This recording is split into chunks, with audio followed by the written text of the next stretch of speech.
All right, let's dive into a fascinating, really ancient idea that challenges one of the biggest assumptions we have, where our consciousness actually comes from. This is going to be a good one. In this question right here, this is the whole ballgame. You know, the standard view is that the 3 pounds of stuff inside your skull is literally generating your entire world from scratch. But is that really the full story? What if the brain is less of a factory and more like a really sophisticated radio receiver? So to really get our heads around this alternative idea, we first have to be crystal clear on the conventional model. It all starts with the material world and the hard limits that it puts on what we can possibly know. I love this analogy. Think about it. Everything your mind knows, every single thought and feeling, it learned through your senses, right? But our senses can only pick up a teeny tiny fraction of what's actually out there. It's just like trying to understand the whole vast ocean by looking at one single bucket of water. You're just not going to get the full picture. This is the process we're all familiar with. You see something, you hear something, you touch something.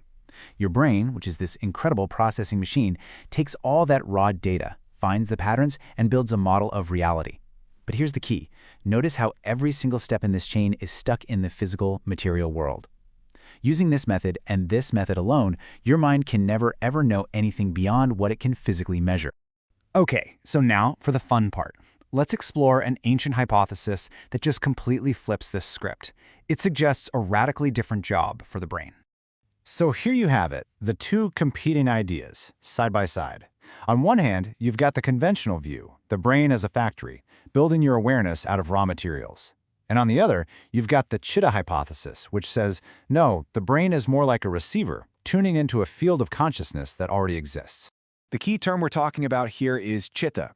In the yogic traditions, chitta refers to your own individual consciousness. But, and this is a huge but, it's not seen as something that's isolated and trapped inside your head. Instead, it's your personal connection point, your access point to a vast, universal field of information.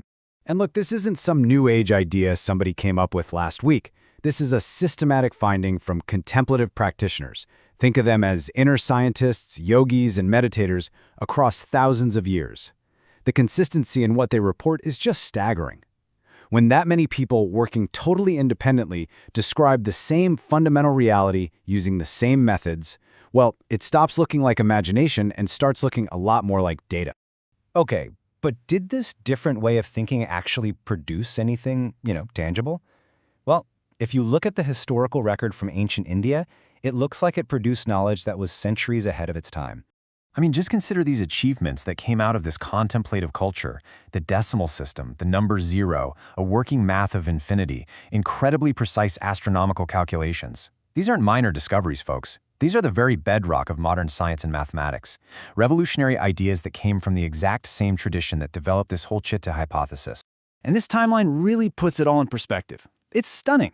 In the 5th century, the Indian astronomer Aryabhata was describing the Earth rotating on its axis.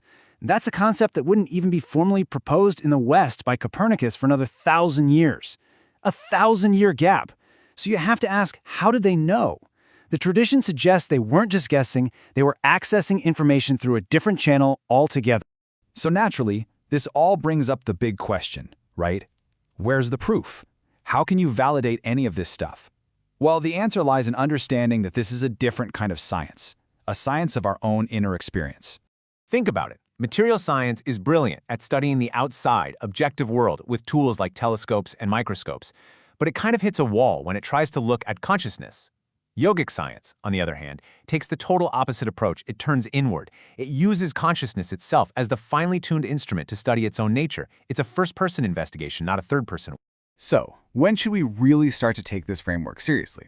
Well, the source suggests a really solid 4-point checklist. First, consistency. These insights pop up again and again across different ancient sources. Second, direct experience. The claims can actually be tested and verified through your own personal practice. Third, coherence. The ideas don't contradict what we're learning from modern science. And finally, elegance. It actually offers a simpler, more elegant explanation for consciousness than materialism, which often has to tie itself in knots trying to explain it away. So at the end of the day, this is not about asking you to blindly believe in some ancient text. Not at all. It's really about shifting your perspective from one of just believing or not believing to one of active, genuine curiosity. So the core proposition is this. The insights that come from these yogic traditions aren't just pretty poetry or myths.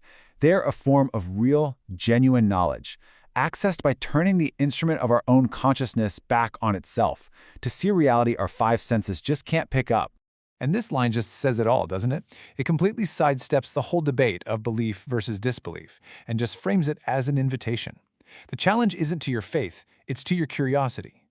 Are you willing to just consider the possibility and maybe even investigate it for yourself? And that brings us right here, to the final and maybe the most important question this whole idea leaves us with. It's not something that can be answered in this explainer or read in a book. It's a personal investigation. What might you discover if you actually look?